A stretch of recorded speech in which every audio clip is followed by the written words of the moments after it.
NEC Article 250.4. A5 requires that grounding conductors and equipment grounding conductors be installed without splices or taps except as permitted elsewhere in the code. NEC Article 430.145 requires that motor control circuits be grounded and that the grounding conductor be connected to the equipment grounding terminal of the motor control apparatus. NEC Article 670.22 requires that the grounding conductors for motors be connected to the equipment grounding terminal of the motor control center. To address the potential difference issue, a grounding transformer should be installed between the two systems.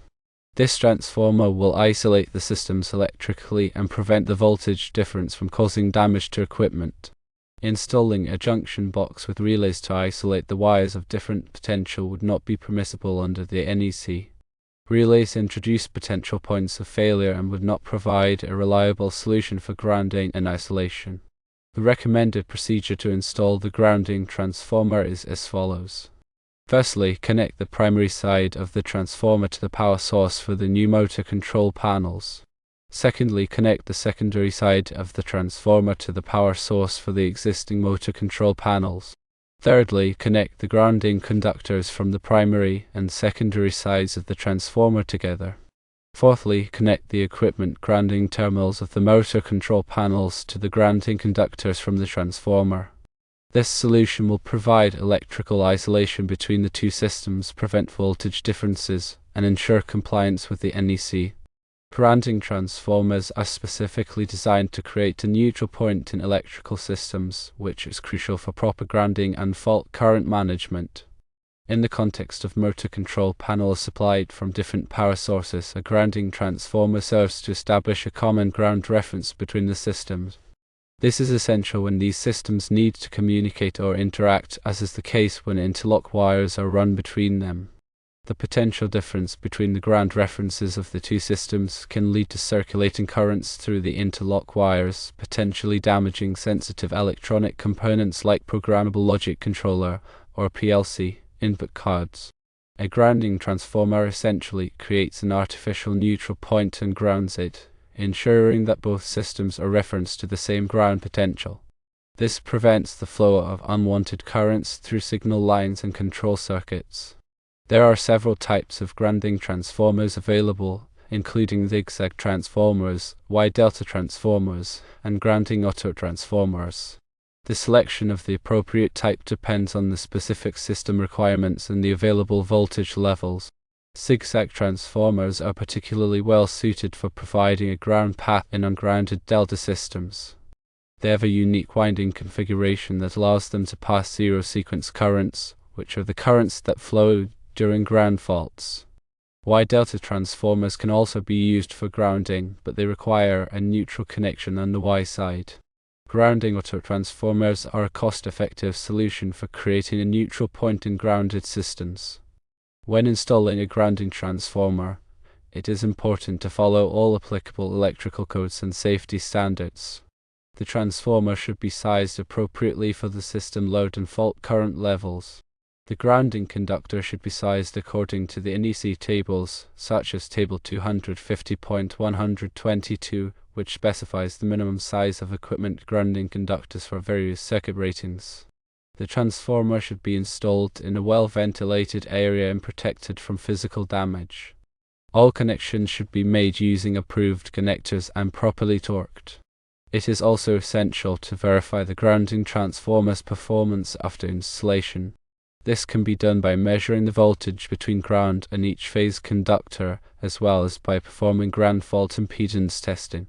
The voltage should be balanced between the phases, and the ground fault impedance should be low enough to ensure that protective devices will operate quickly in the event of a ground fault. The NEC provides specific guidelines for grounding and bonding electrical systems to ensure safety and prevent electrical shock hazards. Article 250 covers the general requirements for grounding and bonding, while Article 450 provides specific requirements for transformers. These articles outline the requirements for grounding electrode systems, equipment grounding conductors, and bonding jumpers.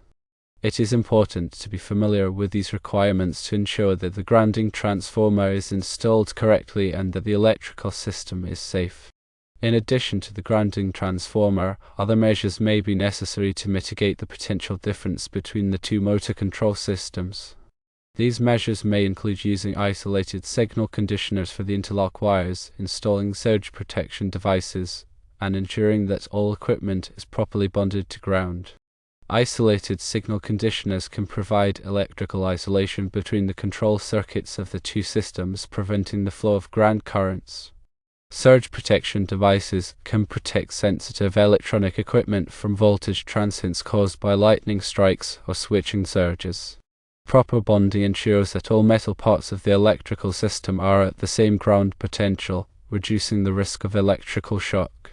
The use of relays in a junction box to isolate the interlock wires is not a recommended solution for several reasons.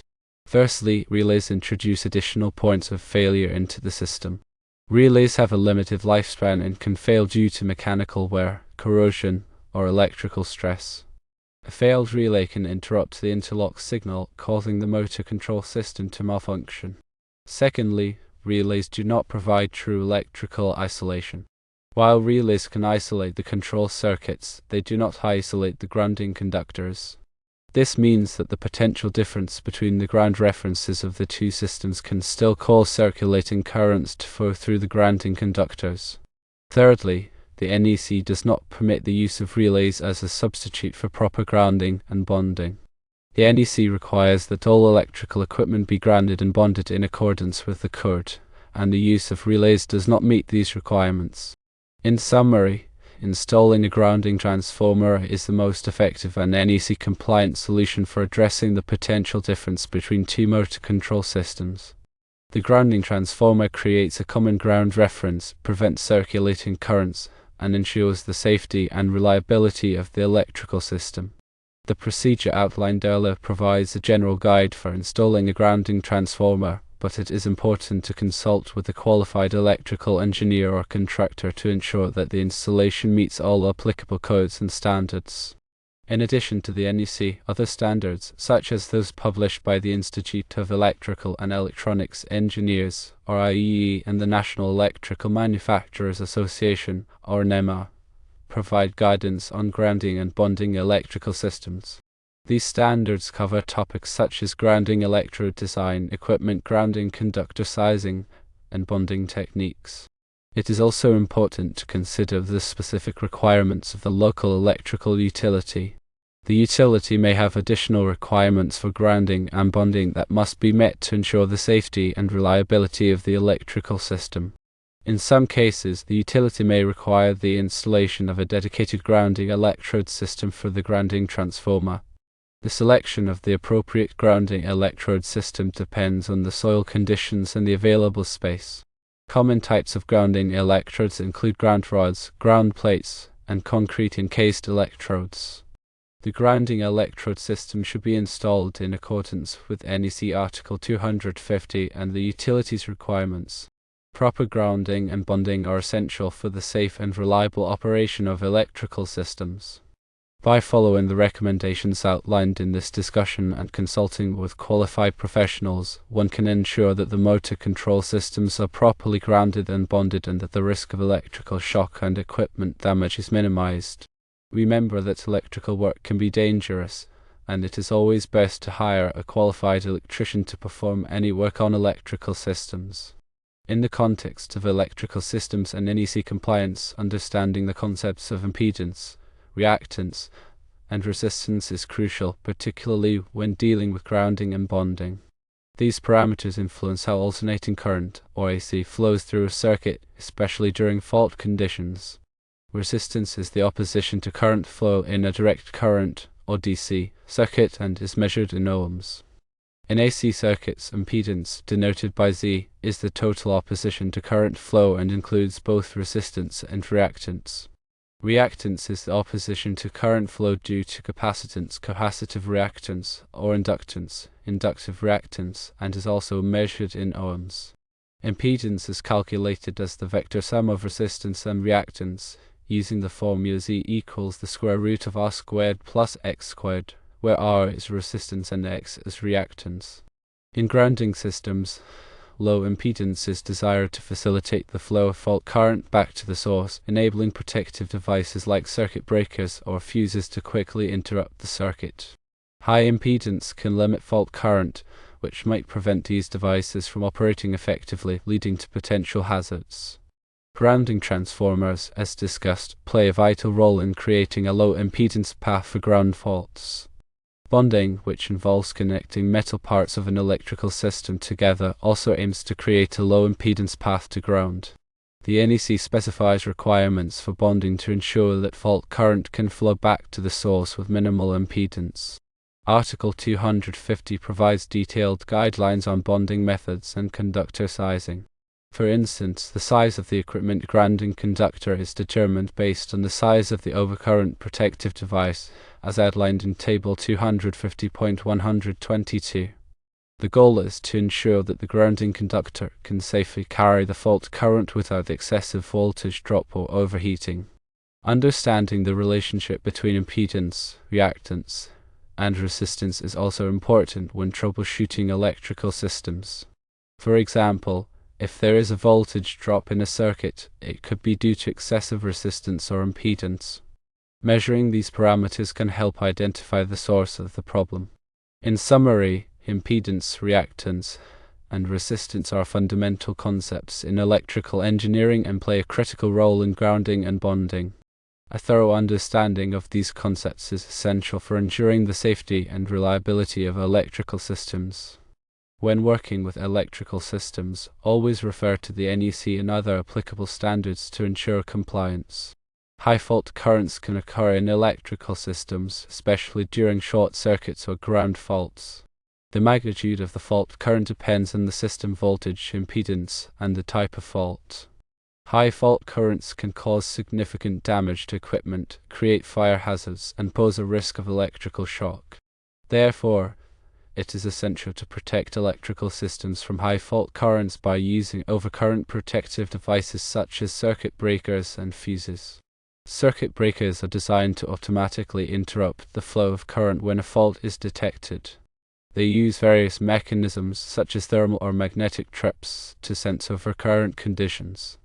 Fuses are another type of overcurrent protective device that melts and breaks the circuit when the current exceeds a certain level.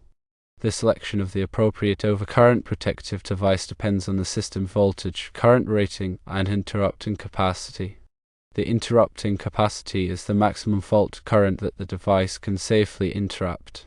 It is important to choose a device with an interrupting capacity that is greater than the available fault current at the point of installation. The NEC provides guidelines for selecting overcurrent protective devices in Article 240. This article specifies the requirements for fuse types, circuit breaker ratings, and coordination of overcurrent protective devices.